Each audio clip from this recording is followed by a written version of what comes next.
Assalamualaikum warahmatullahi wabarakatuh. Come back my YouTube channel Cynthia Pusparini. Apa kabar Bunda?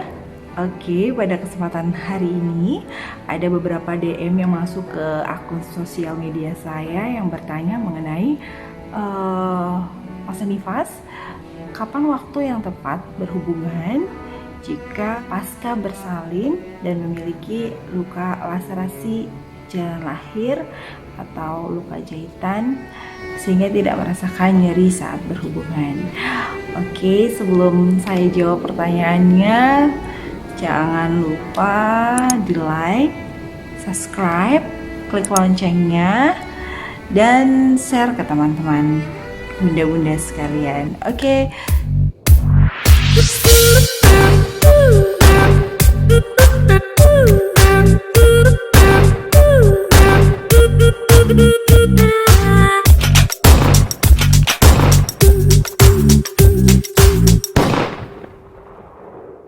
Kita akan mulai menjawab pertanyaannya. Baik Bunda, tentu saja setelah 40 hari masa nifas, suami istri akan berupaya kembali melakukan aktivitas seksnya dengan beberapa pertimbangan. Namun sayang sekali biasanya seorang istri mengalami nyeri saat berhubungan atau yang dikenal dengan dyspareunia atau nyeri saat berhubungan. Nah, apa penyebabnya dyspareunia saat masa nifas? Bicara tentang nyeri saat berhubungan atau yang dikenal dengan dyspareunia akibat dari laserasi jalan lahir, itu saya teringat dengan penelitian saat saya di 3, judulnya yaitu hubungan laserasi jalan lahir dengan dyspareunia. Nah, tepat sekali. Jadi dari hasil penelitian saya itu didapatkan bahwa terdapat hubungan antara laserasi jalan lahir dengan dyspareunia. Lalu umumnya para ibu atau ibu nifas akan kembali merasa nyaman setelah 4 bulan kelahiran. Mengapa demikian? Karena proses pemulihan luka laserasi terutama akan lebih lama penyembuhannya jika dilakukan episiotomi. Episiotomi atau menggunting jalan lahir sebagai upaya untuk melebarkan jalan lahir merupakan salah satu penyebab dyspareunia setelah nifas. Nah, namun itu bisa dikurangi dengan cara yang pertama, Bunda dapat mengkomunikasikan dengan pasangan untuk melakukan foreplay atau pemanasan lebih lama. Hal tersebut tentu akan menyebabkan lubrikasi pada jalan lahir menjadi lebih banyak sehingga proses hubungan akan tidak menyebabkan nyeri. Nah, yang kedua yaitu jika itu tidak dapat terjadi atau mekanisme foreplay tidak cukup, maka Bunda bisa menggunakan cairan lubrikasi untuk membantu hubungan agar tidak sakit. Termasuk menentukan posisi yang tepat saat berhubungan. Bahkan hingga 6 bulan postpartum, keluhan menetap pada 30% wanita, di mana sebagian besar keluhan adalah dyspareunia. Berdasarkan Bretnica, Weiss, dan Jeffrina tahun 2009 dalam Human Sexuality During Pregnancy and the Postpartum Period.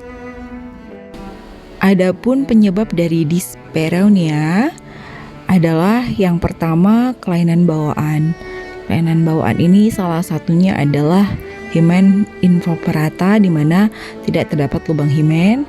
Lalu yang kedua adalah kurangnya pelumas. Di sini diartikan sebagai lubrikasi akibat dari kurangnya foreplay. Dan yang ketiga yaitu adanya cedera dapat berupa laserasi jalan lahir. Sedangkan yang keempat yaitu penyakit-penyakit pada panggul. Contohnya bisa berupa endometriosis atau penyakit radang panggul. Dan yang terakhir yaitu vaginosis atau kejang otot pada vagina. Namun, karena sekarang kita bicara konteksnya adalah pada ibu masa nifas, maka penyebab dyspareunia yang umum terjadi adalah kurangnya pelumas dan adanya cedera laserasi jalan lahir. Kedua hal ini adalah penyebab dari dyspareunia pada saat masa nifas. Baik Bunda, tentu saja setelah 40 hari melahirkan atau segera setelah tidak ada lagi pengeluaran darah, Bunda dapat melakukan aktivitas seksual dengan suami. Hanya saja, ibu nifas dengan luka laserasi jalan lahir akan mengalami nyeri saat berhubungan yang kita kenal dengan dyspareunia. Nah, hal tersebut terjadi karena proses penyembuhan luka membutuhkan waktu yang lebih lama, terutama jika diharapkan luka tersebut tidak menyebabkan nyeri. Ibaratkan kita terjadi luka saja pada tangan, lalu kita meninggalkan luka parut, maka jika luka parut tersebut disenggol pun itu akan menyebabkan nyeri atau risih seperti itu ya. Nah, begitu juga dengan luka pada perineum.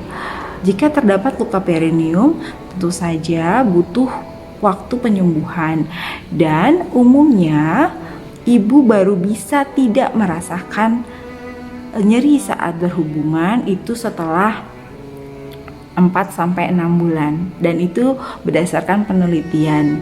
Dan tadi saya kemukakan juga kebetulan penelitian saya pada saat D3 juga berhubungan dengan laserasi jalan lahir dan dyspareunia. Jadi silakan komunikasikan kepada pasangan bahwa Bunda membutuhkan kerjasama yang baik saat berhubungan sehingga meminimalis terjadinya nyeri saat berhubungan. Oke Bunda, tadi sudah saya jelaskan mengenai bagaimana alasan kenapa wanita setelah melahirkan mengalami dyspareunia atau nyeri saat berhubungan, dan bagaimana sih cara yang tepat agar dapat meminimalis nyeri saat berhubungan tersebut. Oke, mungkin itu saja yang bisa saya jelaskan. Jika ada request mengenai hal-hal yang bisa dibahas, silakan Bunda bisa komentar di bawah, di komen. Dan terima kasih atas dukungannya terhadap channel saya. Jangan lupa di like, subscribe, klik loncengnya, dan share ke teman-teman. Wassalamualaikum warahmatullahi wabarakatuh.